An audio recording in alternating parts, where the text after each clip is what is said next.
Yo la team, j'espère que vous allez bien. Aujourd'hui on se retrouve pour une petite vidéo PEC, la veille du réveillon, hein. Franchement c'est pas magnifique. Ah non, bah non, non, du coup c'est demain la veille du réveillon. Pardon.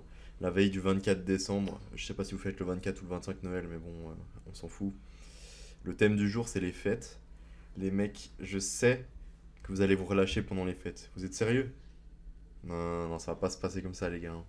On va tous lock-in. Les nouvelles résolutions là, vous attendez pas le 1er janvier pour commencer à aller à la salle ou je sais pas quoi, vous y allez maintenant. Si vous voulez commencer à mieux manger, vous le faites maintenant. Et pendant les fêtes, les gars, vous faites les rabat-joie, on en a rien à foutre. Nous, ce qu'on veut, c'est un bête de physique. Et c'est pas en mangeant de la bûche et en se goinfrant de fondue qu'on va. En fait, je sais même pas ce que les gens ils mangent à Noël, mais vous avez capté, c'est pas en se goinfrant comme un gros porc que vous allez avoir un physique de fou en fait. Du coup, faites-le maintenant. Commencez déjà maintenant à lock-in. Parce que si vous vous dites, ouais, vas-y, je commence demain, les mecs, je suis coupable, hein, je l'ai déjà fait dans ma vie, le fameux, ouais, je commence demain à soit à lock-in, soit à faire du cardio, soit peu importe. Vous le faites jamais. Du coup, faut juste le faire. Pour moi, le cardio, par exemple, j'ai fini ma séance, j'ai fait, bah, nique sa mère, j'y vais maintenant. Je l'ai fait, et depuis, du coup, bah, je fais tous les jours du cardio. Sur mon jour de repos aussi, je vais une fois, je vais vite fait faire du cardio. Bah, du coup, maintenant, je retourne tous les jours à la salle, même si, bon, c'est pas tous les jours du lourd ou genre des gros exos, quoi, mais il y a quand même le fait d'aller à la salle tous les jours. Mais tout ça pour dire, les gars, vraiment, si vous avez un objectif en tête ou quelque chose que vous voulez faire, lancez-vous directement. C'est impossible de commencer le lendemain, c'est pas possible. Bah, c'est comme pour moi YouTube même par exemple, toujours je disais ouais mais vas-y je vais commencer bientôt, ouais vas-y je vais filmer quand j'aurai une caméra, ouais vas-y j'attends d'avoir des micros, je sais pas quoi. Bah non, nique sa mère. Je me suis juste lancé et j'ai super bien fait parce que bah du coup maintenant ça marche plutôt bien. Vous êtes grave cool avec moi, tout ça, genre c'est en train de prendre forme un petit peu ce format. Mais si je m'étais jamais lancé, bah là aujourd'hui je serais encore en train de juste faire mes lifts tout seul, de rien filmer et de me trouver des excuses pour pourquoi j'ai pas commencé bah, hier quoi. Donc voilà, les gars, franchement, lancez-vous. Si vous avez un projet, peu importe, hein, ça peut ne pas du tout être lié au fit. Lancez-vous, les mecs. Il n'y a que vous qui pouvez, qui pouvez faire ce que vous avez envie de faire, en fait. C'est pas les autres qui vont le faire à la votre place. Bon, les gars, autre nouvelle trop cool, c'est que mon espèce de. Comment ça s'appelle? Crampe à la nuque, elle est en train de vraiment, vraiment se résorber. Là, ça va de mieux en mieux. J'arrive de plus en plus à mettre de l'intensité dans mes entraînements. Coupler ça au cardio. Ah, les gars, je pense que ça va péter, hein. Bellec 2025, ça va péter. Le physique, il va exploser. J'ai hâte, les gars, j'ai hâte. Parce que en vrai de vrai, pour l'instant, le cardio, je ressens pas forcément les bénéfices, mais parce que j'ai fait quoi? J'ai fait bah, du coup 4 ou 5 séances de cardio pour l'instant. Mais je pense que c'est quelque chose qui apporte des bénéfices le plus vous le faites. Enfin, je sais pas si c'est très français ce que je viens de dire, mais en gros, ce que je voulais dire, c'est bah, c'est un peu comme tout en fait, c'est un peu comme le fit finalement. C'est pas en faisant 4 séances que vous allez devenir Chris Bumstead ou Ronnie Coleman, on s'en fout, n'importe qui.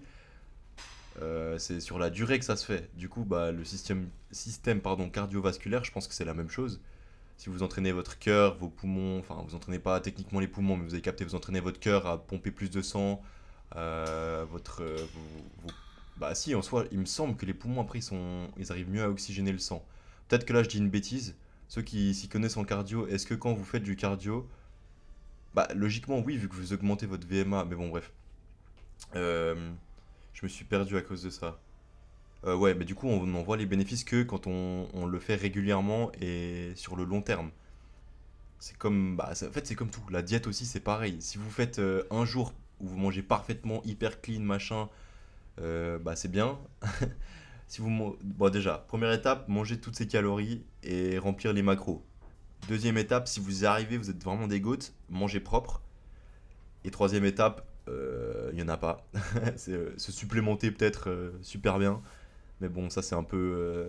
C'est une science dans laquelle sur laquelle pardon, je me suis pas trop penché. La supplémentation, mis à part créatine, je prends pas grand chose. Du coup, bah, je m'y connais vraiment pas et je sais pas s'il y a réellement des bénéfices. Je suppose que oui, puisque dans notre alimentation de tous les jours et même ceux qui font hyper gaffe à essayer de bien manger équilibré et tout, ils ont des petites carences, des petits trucs qui vont pas, des petits déficits.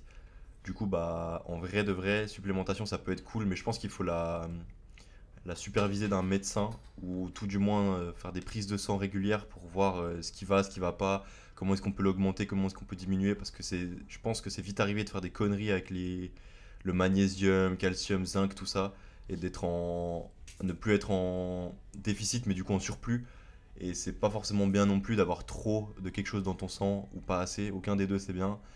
Du coup, ça c'est vraiment à regarder en fonction de ce que ça donne dans votre sang. Parce que flemme d'avoir des problèmes de santé à cause de, à cause de pilules que vous prenez, ce serait débile. Mais ouais, je me suis encore perdu, je suis désolé les mecs. Ah oui, voilà. Si vous arrivez à manger propre, c'est bien. Mais le plus important, c'est de manger régulièrement, donc tous les jours, vous traquez vos calories et tous les jours, vous atteignez votre goal en fait. Si votre goal c'est de sécher, bah je sais pas, vous mangez 2500 calories, je dis au bol, hein. 2500 calories dans la journée, 150 grammes de prot et puis 150 grammes de glucides, 200 grammes de glucides. Si vous faites ça un jour, c'est bien, mais si le lendemain vous pétez 4000 calories, bah vos efforts ils sont ruinés quoi. Ça, c'est des maths toutes simples. Si vous êtes un jour en déficit, mais que le lendemain vous êtes en surplus de 1000 calories, bah vous avez niqué votre déficit quoi. Du coup, la régularité, c'est vraiment le truc le plus important. Puis si vous commencez maintenant et pas après les fêtes, c'est déjà ça de gagner. Vous voyez, vous avez déjà gagné. Là, on est le 23 à l'heure de cette vidéo. Vous avez déjà gagné une semaine d'avance sur les résolutions du premier. Pareil pour l'alcool. Bon, ça, c'est un sujet dans lequel on va éviter de rentrer parce que sinon je vais m'énerver. Mais non, je rigole. Si vous avez envie de boire de l'alcool, vous le faites, mais avec modération, les mecs. Vraiment, abusez pas du bail. Vomir tous les week-ends, c'est vraiment nul à chier. Vous niquez juste la santé pour rien. Et en plus de ça, c'est vraiment le gain killer numéro un. Je pense que c'est l'alcool. Parce que de un, bah déjà l'alcool c'est du poison littéralement. Hein. Vous empoisonnez et votre corps il est en PLS, il n'arrive pas à l'évacuer. Et quand il l'évacue, l'un des seuls moyens qu'il a de l'évacuer, c'est bah, soit vous faire vomir là comme un gros chien, mais ça c'est quand vous êtes vraiment trop intoxiqué, soit de le brûler parce qu'il n'arrive pas à le métaboliser, l'éthanol, votre corps. Du coup, il le brûle et à la place de brûler le gras dans votre corps, vous savez que pour fonctionner, votre corps il brûle en permanence de l'énergie et cette énergie, il la trouve dans les muscles, dans le gras, dans vos tissus en gros. Et quand vous ingurgitez de l'alcool, vous le faites rentrer dans votre système, vu que lui, il n'arrive pas à s'en débarrasser, il n'arrive pas à le métaboliser et que c'est du pur poison, il se dit, ok bon, sur ma liste de priorités, j'ai quoi? Je dois faire de l'énergie, ok. Ouais, mais là, je crois que c'est un peu la merde, les gars. Je suis intoxiqué. Il y a une molécule qui est en train de me casser les pieds. Il me détruit le foie. Du coup, je crois qu'on va d'abord se débarrasser de cette molécule. Comment je fais pour m'en débarrasser? Je la brûle. Et du coup, il met en pause votre système qui brûle les graisses. Enfin, c'est pas un système, mais vous avez capté. Il met en pause votre brûlage de graisse, on va appeler ça comme ça. C'est pas ouf. Ça baisse votre testo aussi. Parce que l'alcool c'est un perturbateur endocrinien, terme très complexe pour dire que ça fout le bordel, pour être gentil, dans purée, comment ça s'appelle ça? Dans vos hormones. Et ensuite, vous dormez hyper mal. Et la récupération, c'est l'un des trucs les plus importants quand vous faites du fitness. Le, le but, en fait, c'est juste de récupérer de votre séance d'hier, si vous avez fait les jambes, et que vous vous bourrez la gueule juste après. Vous allez avoir un sommeil de merde, de la testo caca, vous brûlez plus de graisse. Enfin, vous voyez bien que c'est déjà trois gros points. Voilà quoi, c'est pas ouf. Du coup, les gars, si vous buvez pendant les fêtes ou peu importe, le Noël, tout ça, Nouvel An, faites-le, mais avec modération, les mecs, vraiment, n'abusez pas. Enfin voilà quoi, moi je capte pas trop le délire de l'alcool, mais si c'est votre délire, y a aucun souci, juste faites gaffe. Genre, vous bourrez pas la gueule quoi. Allez-y, mollo les mecs. Demain, on se retrouve pour une vidéo un tout petit peu spéciale, vous verrez, je vous ai préparé un truc, je vous ai cook un petit truc, sans donner d'indice, hein, bien évidemment, je vous ai cook un petit truc. Les plus perspicaces, ils auront déjà capté ce que c'est. Mais du coup, demain, vidéo d'eau, avec un petit supplément, vous verrez, aux petits oignons. Je vous souhaite une bonne soirée les mecs, un bon début de vacances et de bonnes fêtes.